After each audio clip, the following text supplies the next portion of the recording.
Okay, I've got three, so I'm gonna go ahead and get started. Alright. Thanks again, everyone, for joining us for Books in Focus. During September's Books in Focus, we'll be talking about the hot new picks coming out in October that we want to get on your radar. I'm Nicole, joined by Miranda and Christine today. First, we want to talk about what we call instant bestsellers, lots of name recognition, lots of series recognition. If you're not on hold for these already, and there's some of your favorites, check them out.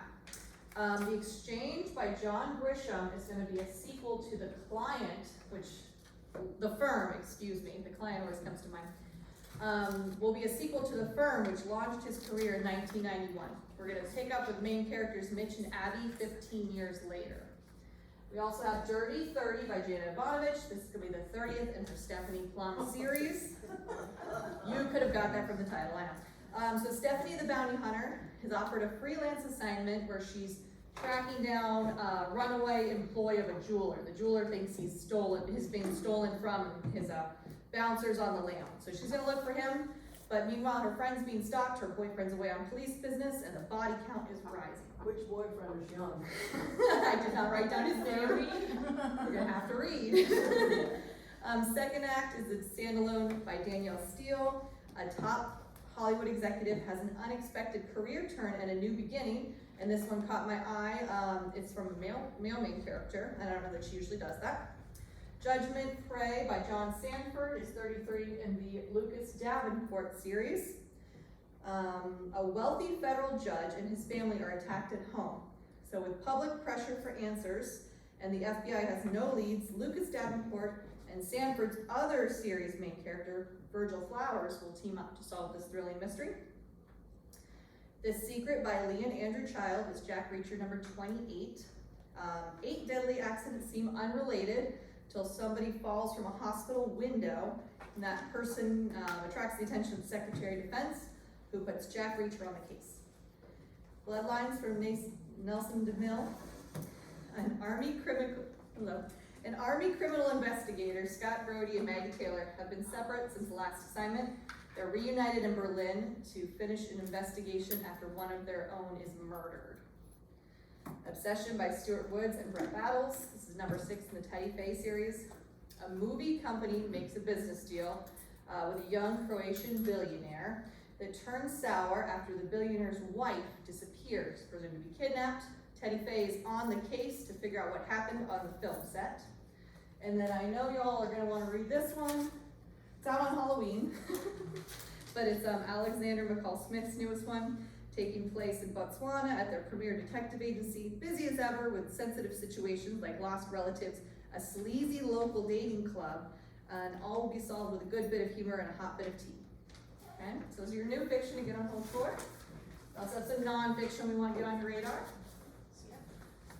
For nonfiction, we have a lot of biographies and memoirs. The first is The Woman in Me by Britney Spears. This is her sharing her own story on her own terms, and it's being described as having a lot of surprising candor and humor, that it's an astonishingly moving story about freedom, fame, motherhood, survival, faith, and hope. So it's been described as having a lot of really good depth to it. The next one is Being Henry, The Fonz and Beyond by Henry Winkler. And I was about to say, the obligatory A. This one is he is usually described as one of Hollywood's nicest guys. And this highly anticipated memoir will take you through his life from his difficult childhood through some of his most well-known roles and his work on the other side of the camera. It's described as deeply thought-provoking and just the story of his life and how that role, the Fonz, both made him and almost broke him. So it's, again, really, really looking forward to that one coming out. The next one is Be Useful, 7 Tools for Life by Arnold Schwarzenegger. And I'm sorry guys, I'm not doing an Arnold Schwarzenegger impression. It would not be good. These are 7 rules to help you realize your true purpose and potential in life. They're all pulled from Schwarzenegger's own journey. He has reinvented himself many, many times.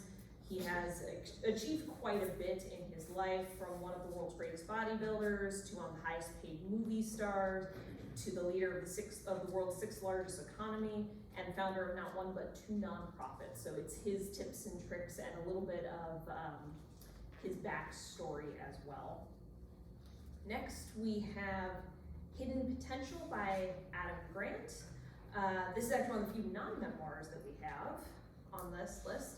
This book offers a new framework for focusing on how to improve beyond natural talent. It weaves together groundbreaking evidence and surprising insight to tell a very vivid story about how to keep moving forward in a particular field.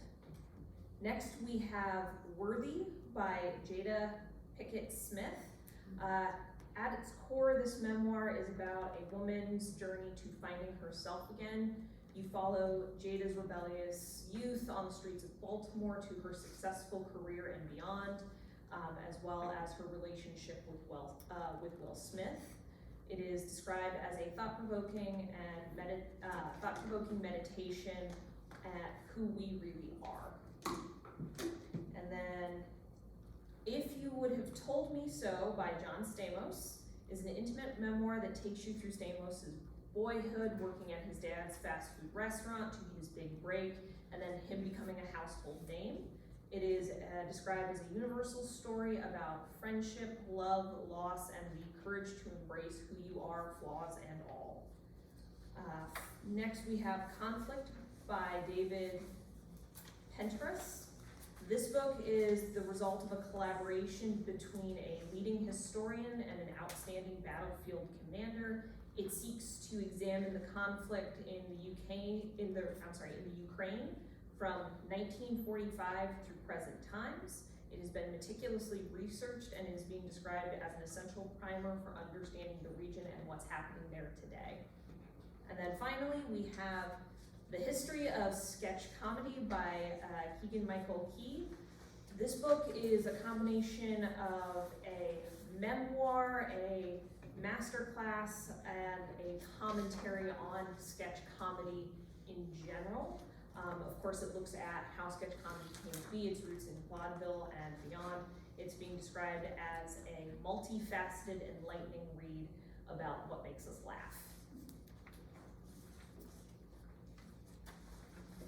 And you're still stuck with me as I, drop things. I'm borrowing this for a second. And then our first official fiction title is Family Meal by Brian Washington. This is an intimate novel about 2 young men, once best friends, whose lives collide again after a loss. Cam is our primary protagonist, and he is falling apart after the unexpected death of his boyfriend. He begins to sink into self-destructive behaviors after returning home. He then runs into his estranged former best friend, and they have to see if they can work together to patch things up and understand who they are now. This is being described as a very raw, emotional story that explores themes of grief, friendship, and ultimately love, and it's being, the writing style on this one is beyond beautiful prose is a lot of the descriptors for this one. The first read-alike I have for it is Transcendent Kingdom. It also explores self-destructive grief-driven behaviors and its impact on others and what causes them. Giffy is the 6th-year PhD candidate in neuroscience, and she is seeking to understand the intense suffering experienced by her family and around her. This is also described as a raw emotional story of a family ravaged by depression, addiction, and grief. The other read-alike I have is Fellowship Point. I pulled this one because it focuses on 2 friends that have drifted apart. It looks at also love and legacy. Agnes and Polly have drifted apart despite having been friends for many, many years because they've both decided to follow different paths for their life. Agnes is planning her legacy, and Polly is being pressed to write a memoir, which is unveiling long-buried memories and secrets between the 2 of them. It's being described as a bittersweet, touching just lovely kind of book about friends and how to come back together.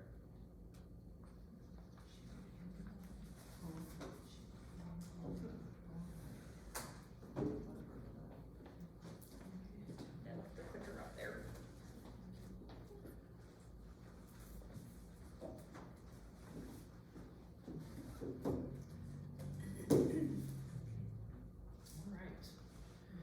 I have a book for you to share that is in the mystery category. This is Jane and the Final Mystery. This is a series that is written with Jane Austen as the sleuth in the series. So there are several. We do have the first one and the most recent one, and some in between, but many of this series is only available digitally. So we do have a lot of them accessible.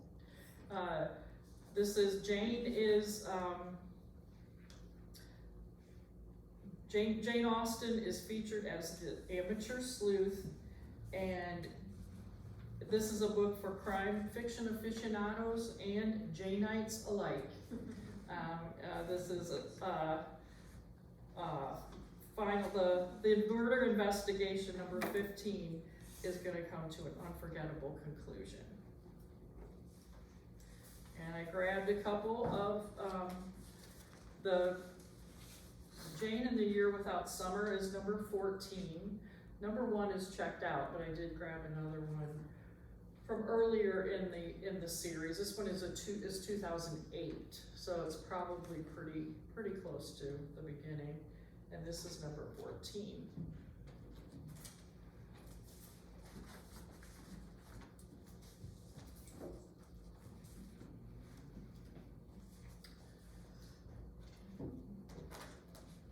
Next, I have a romance to share.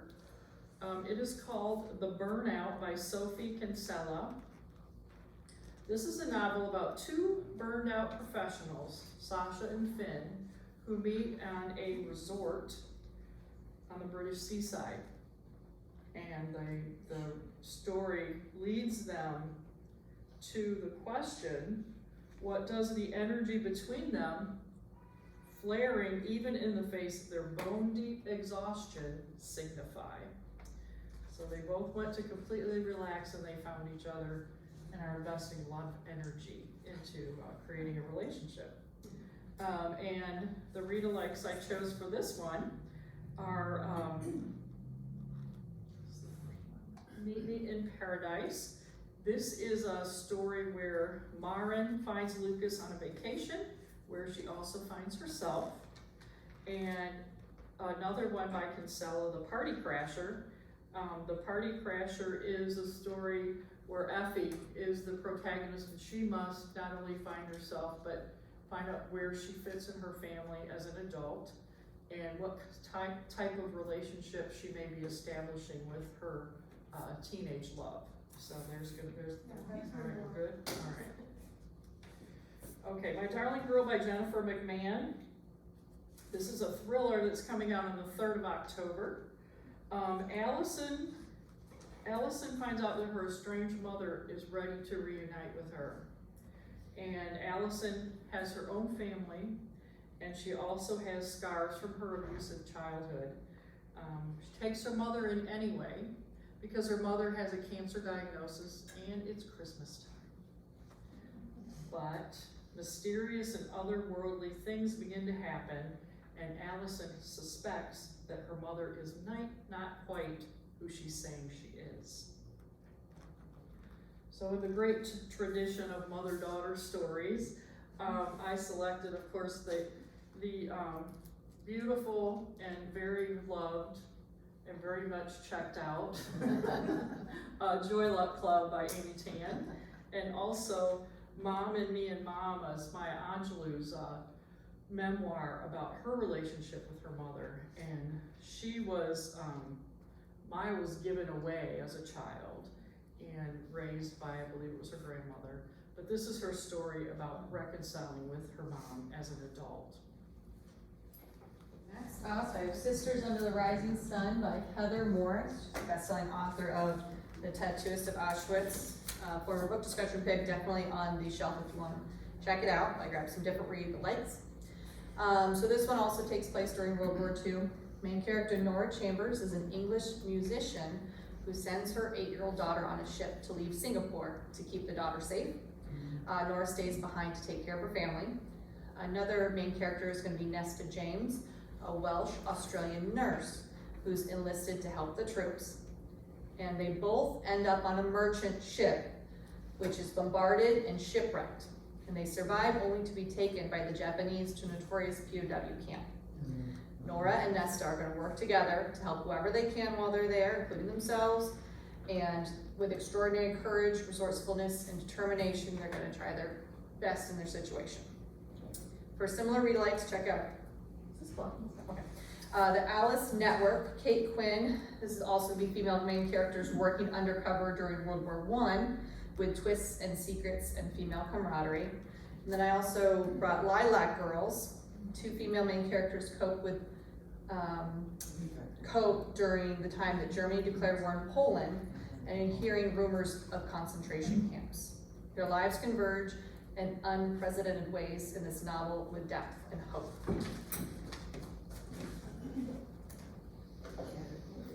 This is also a well-known author.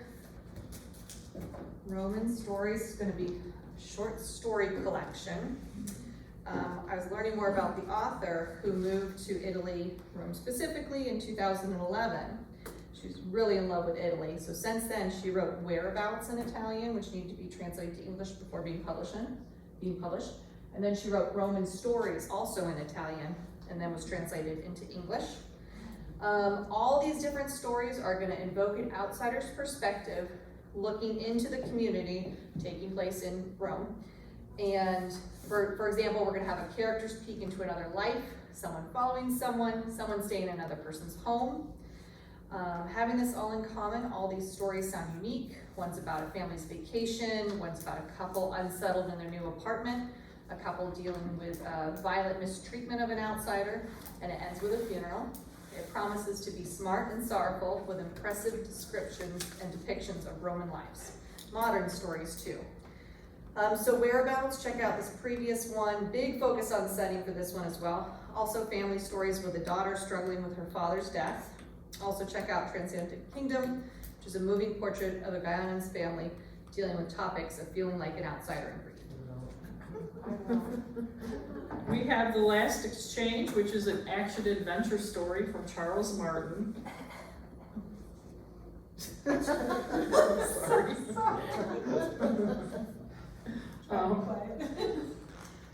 This is a suspenseful and emotion-filled standalone novel. Movie star Jo Sue hits the bottom. Her bodyguard, McThomas Pockets, is there to rescue her and follow her journey to the end. So the big question in the story is, how far would you go really to save someone you love? And that theme also is present in The Bodyguard. Wait, not The Bodyguard. Yeah, The Bodyguard, okay. The Bodyguard by Center. And this is a female protagonist, Hannah. She is protecting the superstar Jack, who is being haunted by a stalker. And then A Life Intercepted is another Charles Martin book. This one is about someone who's accused of a crime, and then to clear his name takes a chance that can, it can prove his innocence, and maybe win him back his true love, but it also could ruin his life. So a lot of tension in that story. So our next one is Sword Catcher by Cassandra Clare. This is a new epic fantasy where a young man is plucked from the streets as a boy to serve as a body double for the crown prince. They are raised together like brothers. Meanwhile, a young girl with access to magic that most people don't have is looking for knowledge that is forbidden about it. The two are thrown together in unlikely circumstances, and they find themselves descending into the city's underworld This is being described as an imaginative new world with an intricate plot, unique cast of characters, and it is the very beginning of a brand new series. The first read-alike I have, we had a copy of at one point, but unfortunately it was not returned. So sad. So it is, we do have an e-copy of it though available, and that is A Darker Shade of Magic by V.E. Schwab. It has a similar character duo, which features a young man pulled from the streets to provide for protection to the royal prince, and a young woman trying to find her place in the world. It's described as having a unique and interesting magic system and beautifully detailed world building. The other one I have, which has a similarly unique world and protagonists thrown into situations that are unknown, is For the Wolf by Hannah F. Whittier. The first daughter is for the throne, the second daughter is for the wolf, is how this kingdom lives, is this kingdom's tradition. Our protagonist is Red, she is the second daughter and is meant to be sacrificed according to this tradition, while her sister takes the throne. But nothing is as it seems, and there's a lot of intrigue and shenanigans about. This is a new take on the classic story of Little Red Riding Hood. So, and this is perfect for October, since we're getting close to Halloween. Our next one is Starling House by Alex Haro. This is a grim and gothic tale about a small town haunted by secrets that can't stay buried, and the sinister house that sits at the crossroads of all of it. Our story has two protagonists, Arthur Starling, the young brooding man who is the last remaining Starling, descendant of a famous Victorian writer, and Opal, a young woman who knows better than messing around with haunted places and brooding men, but does so anyway, just because. It's described as atmospheric with refreshing characters, beautiful prose, and landing somewhere at the crossroads of cozy, gothic, and fairy tale. Of course. Yeah. And yeah, you get a really weird set of things if you try to look for books that have all three of those descriptors. So the two that I pulled are actually more along the like creepy, gothic, atmospheric sense of place. They're both by Darcy Coates. The first one is The House Next Door. Our protagonist is Josephine. She is suspected for a long time that the house next to hers, which is an old Victorian mansion, is haunted, especially after she saw its occupants one evening running screaming into the night. Pretty good clue. Something though in the house is not right, though it's been vacant for many years. She's seen activity in the windows. And if she's not careful, whatever's in there will be coming for her. So it's her story. It's described again as atmospheric, gothy, and just generally good and creepy. The other one is called Craven Manor, and our protagonist is looking for a fresh start. He is desperately seeking to get out of his current situation when he gets wind of an open groundskeeper position at this old manor called Craven Manor. When he arrives, he discovers that no one has lived there in decades and odd things are threatening to bury him. So he decides to stick it out anyway, because what other choice does he have? It's described as an intricately plotted, suspenseful story, perfect for Halloween. Mary Keneally has given us Marshalling Her Heart. This is, it is an inspirational story, and it is number 3 in the Wyoming Sunrise series. The foreman, Nate, convinces the ranch owner that the ranch is the best spot for a group of marshals to use as a base to hunt down the Deadeye Gang. But she's reluctant to give up the control of her ranch. But she does trust Nate, and with her ranch, and maybe with her heart. For readers who like historical Western romance and powerful female characters. And I'm very sorry I didn't write down her name. So as Rita likes, I chose, Janet Daly has a series, the Calder series, and it's very similar, Western romance, type of book, the whole series. And then, the other one I chose is,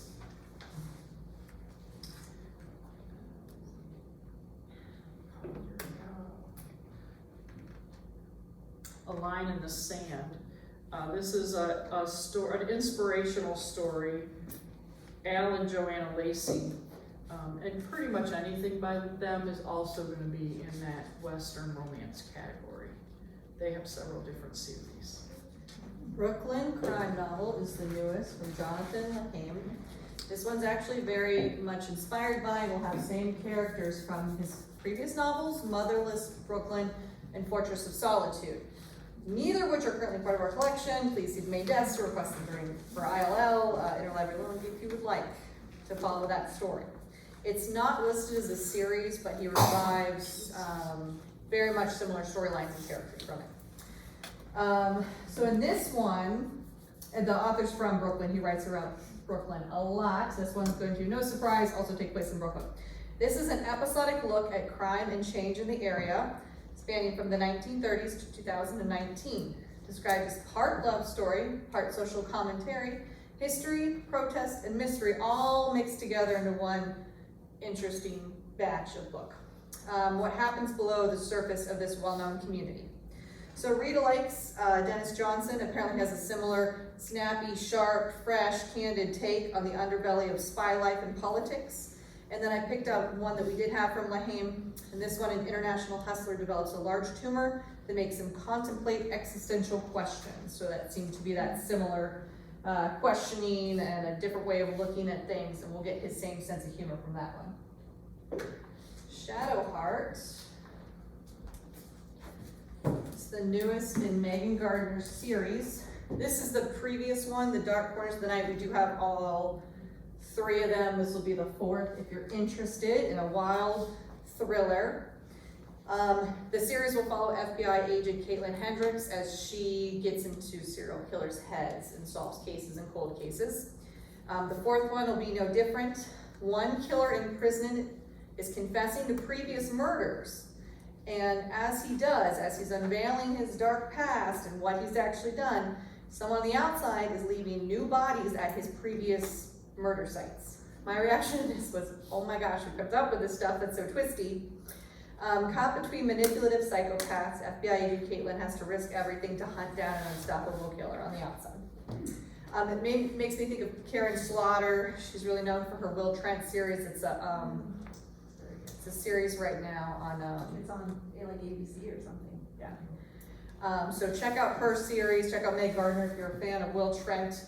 The newest is The Silent Wife. Agent Trent and forensic pathologist Sarah Lipton work together to get into killers' heads and solves occasionally some gruesome, often cold cases.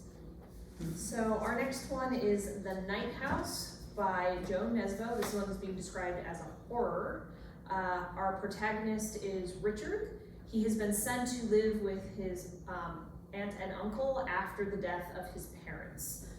A classmate mysteriously disappears, and Richard, who is an outsider, is a top suspect. But he swears that the missing boy was sucked into a phone receiver. This is described as a creepy, menacing story that will keep you on your toes.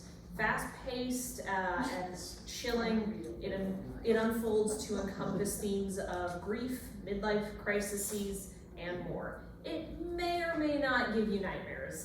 They say a lot of the reviews were kind of split on that one, so you'll have to read it and let me know if you have nightmares.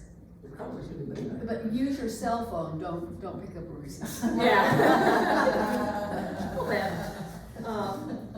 the first read-alike I have, because it has a similarly troubled protagonist who's coming of age, weirdly, slightly less creepy, is Fairy Tale by Stephen King.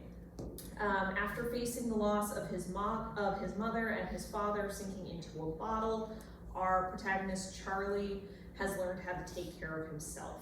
He saves the life of an elderly, none too friendly neighbor who lives in the creepy house down the street, and he finds himself thrust into a world of secrets and stranger truths. This is described as a fast-paced, suspenseful story that examines and explores what we think we know about fairy tales. The next one I have, which is definitely more on the creepy end of things, is Imaginary Friend. This has a similarly menacing tone and is more of a true horror story. Our protagonist, Kate, and her son, Christopher, find themselves in a peaceful, out-of-the-way small town. Everything seems okay as they settle into their new life until Christopher goes missing. He's found roughly a week later with a voice in his head only he can hear. And things go down from there. This is described as a spine-tingling, suspenseful horror story, and I personally would recommend, if you're gonna read this one, I would do so in the middle of the day when the sun's highest in the sky with all the lights on and all the windows open. Just, you know, Thank you. for safety's sake.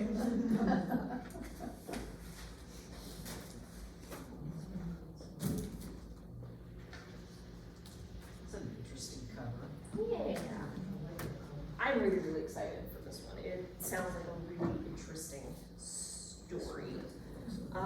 Let Us Descend is described as a story of rebirth and reclamation with stunning, lush prose. Our protagonist is Anis, a young slave girl who's being marched south after being sold. As she struggles through this hellish trek, she turns inward, seeking comfort from her memories and a world beyond her. It's described as harrowing, heart-wrenching, and beautifully rendered, powerful novel from a courageous and brilliant author. So this one has been getting a lot of attention. My first read-alike for this is The Prophets by Robert Jones Jr. This is a stunning novel about the forbidden union between two young enslaved men in the Deep South. They find refuge in each other from the horrors around them. This book actually won several different awards last year, including Best Book of the Year from several different magazines and the Library Journal, and was a finalist for the National Book Award, and listed as the New York Times Notable Book of the Year and Best Historical Fiction of the Year. And this was his debut. Yeah, like you do. The other read-alike I have is To the Edge of Sorrow. It is also a story of individuals facing horror and finding back and finding happiness. This novel focuses on a large cast of characters as they fight for survival and freedom from German soldiers during World War II. It focuses on about 4 dozen escaped Jewish individuals. They escaped from a ghetto nearby. It's described as a powerful, beautifully written story of Jews who fought back as they were being rounded up and murdered.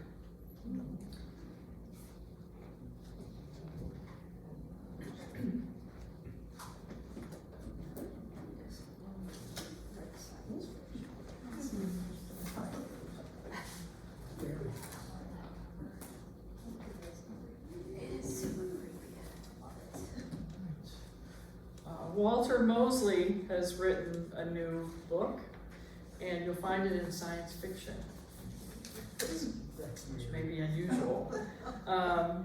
This is a dystopian fantasy in which Martin awakes to the knowledge that humanity is a virus destined to destroy all existence, and he is the cure. And in true Mosley fashion, which means it's like nobody else, he takes a brilliant look at human life versus technical innovation. This is a 160-page novella, and he plans to do a total of 70 in a series. Yeah, he's brilliant and ambitious. It's innovative, sexy, and satirical. And read-alikes, I brought his first traditional mystery, which many of us read to fall in love with Walter Mosley. And then this is another one of his sci-fi selections. I think the library has 3 of them, which I was not aware of until just recently. So he's branching out a little bit. I guess. The Leftover Woman is the second book from She and Walk. Her first one, Searching for Sylvia Lee, came out not too long ago, 2019, made a couple best of lists. This is a read with Jenna pick. In her debut novel, Searching for Sylvia Lee, this is a suspenseful drama entangling the story of two sisters and their mother after the older sister goes missing, okay? So similar themes in her new one of a leftover woman, riveting, compelling exploration of family and motherhood. Main character Yasmin Yang flees to New York City without any family support or money. She's trying to escape her small rural Chinese village and her controlling husband. She was forced to give up her daughter, and now she's on the hunt for her. She's desperate to find her and get her again. And she's on the run because she doesn't want her husband to track her down. So other main character, Rebecca Whitney, seems to have it all. Prestigious family name, high-powered job, handsome husband, and she has an adorable adopted Chinese daughter who she adores. An industry scandal jeopardizes her job and then her marriage, and her perfect world begins to crumble. These two seemingly opposite women are both complex characters and are in for a suspenseful and surprising story. Made me also think of Ask Again, Yes. This is a story of two Irish families colliding in New York City after tragedy shapes their lives. Suspenseful and emotional. This next one, Mark Halperin. I've not read him before, so I was checking out some of his previous ones. He's good. He writes historical fiction, strong romance themes as well. Lots of military, lots of great setting going on in these. This is one of his previous ones, The Sunlight and the Shadow. Definitely sounds intriguing. Takes place in New York, 1946, and deals with the gangs and paratroopers and lots of wonderful elements in this one. So his newest is going to take place in the ocean. It promises to be a fast-paced and beautifully written novel about the majesty of the sea, military life dedicated to duty, honor, and country, and the gift of falling in love. A decorated Navy captain, Stephen Rassler. Unfortunately, he's not made friends with the President of the United States, so when he should be up for a promotion in his Navy career, he is instead reassigned a dead-end commander job. He refuses to resign, though. He's going to take the job in strides, takes the assignment. The ship is sent to New Orleans for some being fixed up before going on the longer mission, and there he meets New Orleans lawyer Caddy Farrer. So even though the new couple swiftly torn apart, Caddy continues to be Stephen's light, guiding him from afar. For readers that like action, it's got terrific action, war stories, nautical tales, and some romance. So it made me grab this one off the new shelf, The Ocean Above Me. This one has so much ocean, I couldn't deny. It sounds similar action-filled, suspenseful, not as much romance in this one though. But this is about someone being trapped underseas in a capsized boat. It's a former war correspondent who is thinking over deadly secrets from his past and forced to survive. So next, we have A Cold Highland Wind by Tasha Alexander. This is number 17 in the Lady Emily Ashton mystery series. In this latest installment, we see Lady Emily and her family in the Scottish Highlands, where they are hoping for a restful vacation at a friend's country estate, when the suspiciously handsome gamekeeper is found dead. An ancient trial of a witch that happened also in that area might hold the key to solving this most recent murder. It has a strong sense of place, a unique cast of characters, and of course, Alexander's intricately well plotted details. Sorry, couldn't quite get the words out there. This new book is being praised as an excellent addition to the Lady Emily story. So both of my read-alikes are previous in the series. The first one, And Only to Deceive, is the first in the series where we are introduced to Emily as she mourns the death of her husband, juggles two prominent and wealthy suitors, and discovers a dark danger secret lurking in the British Museum. So that one's in England? Yes. Okay, because she goes to different countries, so you learn. Yep. Because I read Secrets of Leona. Yeah, so this first one is in England. It takes place in and around London. Yeah, the most recent one, which is the 16th Secret of the Nile, is set in Egypt. She and her husband Colin are enjoying a lavish cruise on Lord Deli's, I'm sorry, I cannot even read my own notes, ship on the Nile when he suddenly collapses just after giving a toast. He seems to be the victim of a lethal poisoning, and it's up to Emily to discover it. Yeah, this author is really well known for centering her mysteries in different countries, so you learn a bit about that country and its past as well. So the new one is set in Scotland. It'll be fun. Yay. So this is the newest book in Sophie Hannah's Agatha Christie series, I guess you would say. This is the 5th one. You have the other ones on the shelf. I brought the previous one, number 4. In this one, the previous one, our main character, I should know how to say it, but I don't, Hercule Poirot? I haven't seen the movie about Hercule. We'll go with Hercule. Thank you.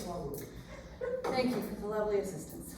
So, main character Hercule is called upon to prove someone's fiance is innocent, who's being accused of a macabre murder, and another family goes missing, further complicating the case. So this is the newest in the series, and this is a nice Halloween into Christmas transition. You know, it's October, we're gonna start reading our Christmas titles, I guess. The world's greatest detective is back to solve a baffling Christmas mystery. December 1931 is our setting. Everyone's looking forward to Christmas break, including Hercule and Inspector Edward Catchpool, but they're called to investigate a murder in a hospital. The murder victim was by all accounts well-liked, and he seems to be murdered in a hospital where everything's monitored. People are coming and going. There's cameras, well, not cameras from the 30s, but there's a lot of people present. So they're very much baffled by this one. A friend of the family is admitted to the hospital, and she is terrified that she will be the next victim. Will they solve the murder before anyone else gets hurt and in time for Christmas? It made me think of the setting and mystery and main character appeal of the Midford Murders. This is a series Jessica Fellows writes. Time period 1920s London, for historical fiction fans as well. Next one, Midnight at the Christmas Bookshop is a sequel to The Christmas Bookshop. Both are from well-liked author Jenny Colgan. In this first one, if you want to get caught up on the series, in this one, main character Cameron is laid off before Christmas and forced to move in with her 2 perfect sisters. Hilarity and heartwarming family stuff ensues. In the newest one, McCready's Old Town Bookshop is back. That's the Christmas bookstore from the first one. So the bookstore's got to be back for the setting, and the setting, the bookstore, has been selected as a Christmas movie shooting location, okay? So it's taking place in August, and although it's summer, American production company has fallen in love with the small town charm, the cobblestones, the Victorian stone buildings, and want to shoot their film here. So, main character from the first one, Cameron's back. She's now the bookshop's manager, spoiler alert, apologies. She's feigning amusement, she's being accommodating, but she's a little horrified by all that's going on in her small beloved town.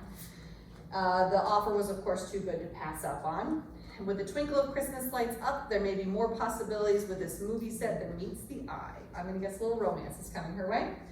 It made me also think of this cute little Mary Kate Andrews book. This is about a grumpy divorcee who buys an old farmhouse and needs a new, fresh start to her life. She finds here in this farmhouse a Santa suit with a note in the pocket. And the story's about her tracing the note. The new book to tell you about is by Susan Wiggs, who is well known and well loved around here. The 12 Dogs of Christmas is her new title. And this is the story of an escaped mutt in a blinding snowstorm who leads Brenda Mallory, the pet rescuer, to a life-saving encounter with a local Adam Bellamy, who is a single dad and a paramedic. Debbie McComber says, don't miss this charming Christmas tale of thawing hearts, Escaping Dogs and Finding Home. Oh dear. I couldn't help digging into this book with both paws. Okay. So I brought it. Debbie McComber does her own Christmas things. They come out very regularly. She's got quite a collection, as does Ann Perry. She has a Christmas series as well. So I brought 2 of those as Rita likes. Right. This is a holiday mystery by Jen McKinley. Sugar Plum Poisoned. So it is, the number is number 15 in the Cupcake Bakery Mystery Series. Singing sensation Shelby Vaughn hires her old friend Angie and the rest of the bakery crew to supply cupcakes for the VIP guest lounge every night of her hometown performances. Shelby's manager is then found dead, clutching a bit of fabric from a Santa costume and a cupcake. So all suspicions lead back to Shelby. We'll find out what happens with Shelby. For Rita Likes, I chose on the darker aspect of the story of being falsely accused of a murder of someone that you have a relationship with. This is from the young adult section, the teen section, and Tiffany Jackson's Grown, a young woman who is she is famous, and she has a boyfriend who is not who he appears to be, and there's all kinds of dark things happening behind the scenes, and when he comes up dead, she is accused of killing him. And I grabbed this one by Joanne Fluke. There's a million of these. This one is the Double Fudge Brownie Murder, and not only does it tell you a cozy mystery story, but it also includes a recipe. Okay, so this is gonna be the 4th in the Painted Pony Creek series. It looks like this author utilizes the same location but different characters in her series. This is the previous one, Country Born. In Country Born, rancher and military vet J.P. McCall works his family land until one day Sarah Worth shows up and makes him realize what he's been missing. In this newest one, this Christmas feel-good sweet one, main character Tess Stratford's car breaks down in Painted Pony Creek. Tess and her daughter have been on the road lately for quite a while, and while in Painted Pony Creek, she can kind of see herself there. It looks like home. She's getting good feelings. The neighbors are nice. She's wondering if it's time to maybe stop driving around so much. She's not thinking about love or relationships though until she meets Jesse McKitterick. Jesse did kind of have relationships on the mind, and maybe he'll get his Christmas miracle this year. It makes me think of Diana Palmer's series, Wyoming Men series, Male Perspectives, and Country Living Romances. So my next is the newest from Tessa Bailey.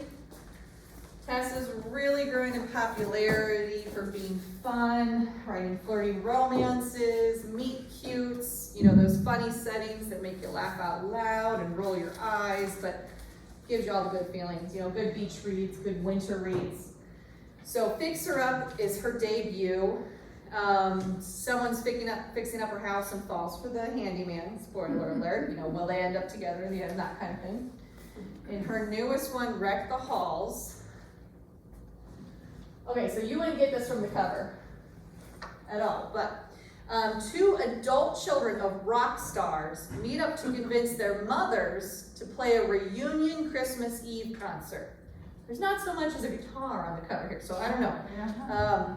Melody is the daughter of rock royalty, but her life is far from glamorous. A music producer reaches out to her and says, hey, help me get the band back together, I will pay you, and she is intrigued. Melody is definitely interested, so she reaches out to the other band member's son. She knew them when they were little. His name's Pete Dawkins. He's got a very different life. He's much more loud, outgoing, and boisterous and trying to be a rock star himself kind of thing, I think. But they got along when they were younger, so Melody's gonna see if she can get Pete Dawkins to help her get their mothers and the rock group back together. Soon they're in above their heads with rock star shenanigans, planning this concert, mobs of fans, and a scandal from their past. So it'll have that traditional Tessa Bailey romance and humor. Also made me think of Abby Jimenez. It has really likable characters, lots of meet cutes, really heartwarming and fun. On to the nonfiction. So our first nonfiction title is Going Infinite by Michael Lewis. It is about Sam Bankman-Fried, who became the youngest billionaire virtually overnight thanks to cryptocurrencies.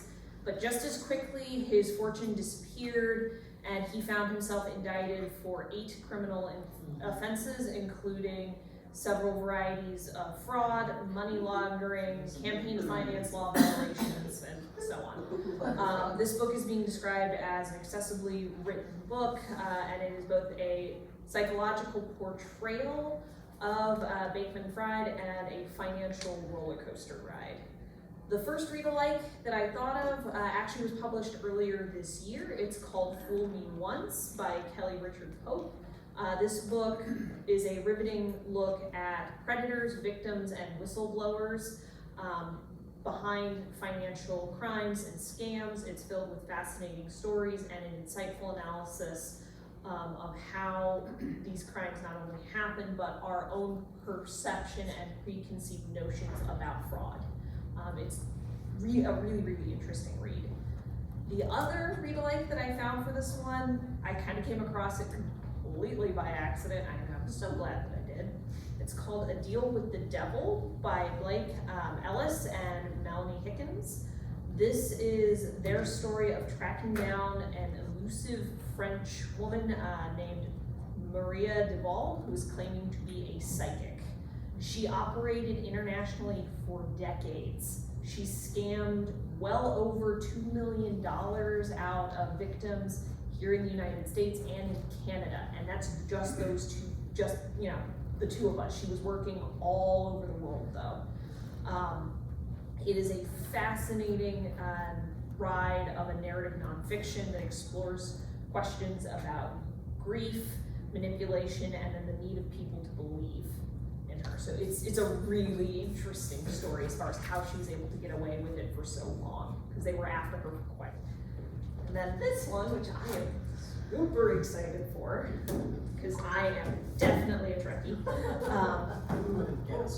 I know you're all surprised, right? Yeah. Yep. So this is Patrick Stewart's memoir, Make It So, by Patrick Stewart. This is an exuberant and captivating memoir of Sir Patrick Stewart himself, from his humble beginnings in Yorkshire to his rise as one of Starfleet's most venerable captains and beyond.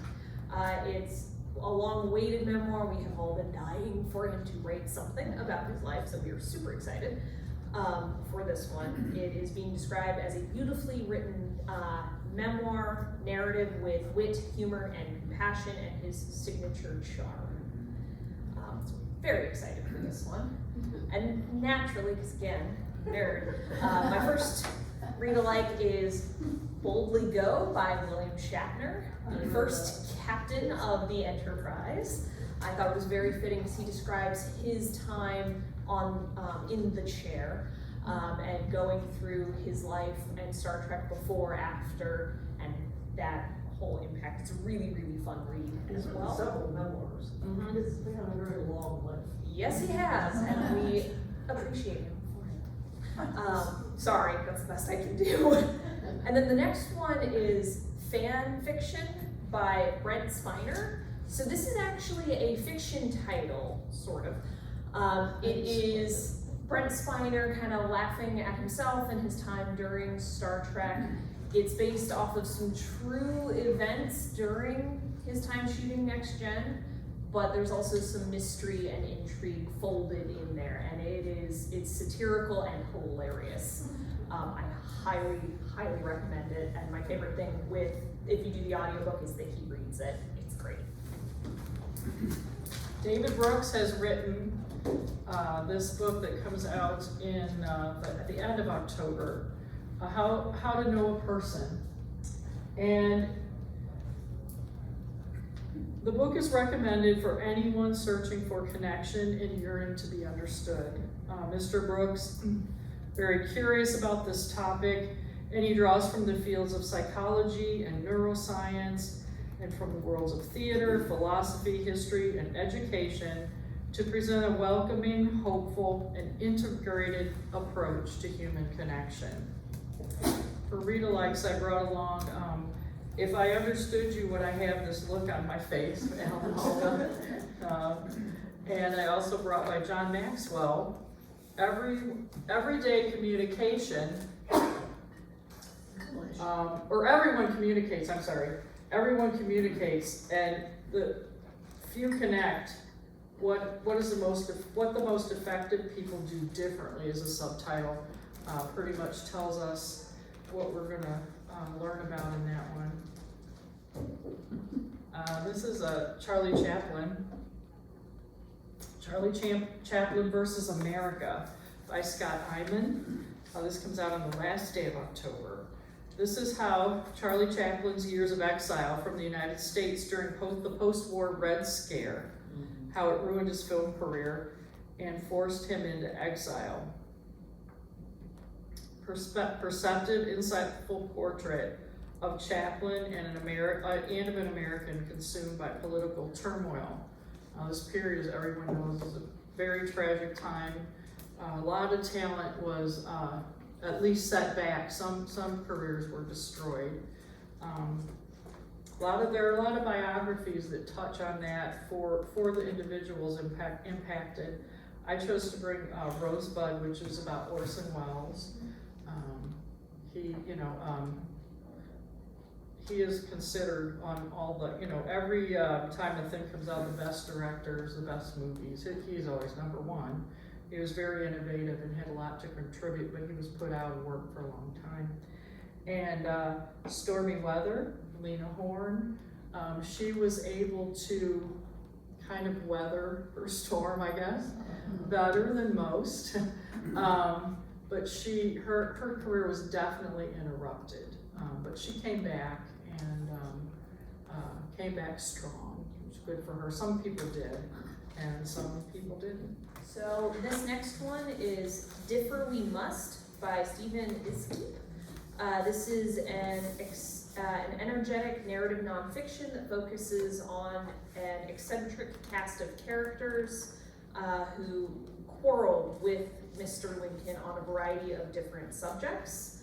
Some of these individuals you will likely know, like William Seward, his Secretary of State, and the infamous General George McClellan, and others are a little more obscure, like his African-American barber in Illinois, and a woman who kept disguising herself so she could join the Union Army. So each of these are little vignettes of these people who fought with Mr. Lincoln about a variety of different things.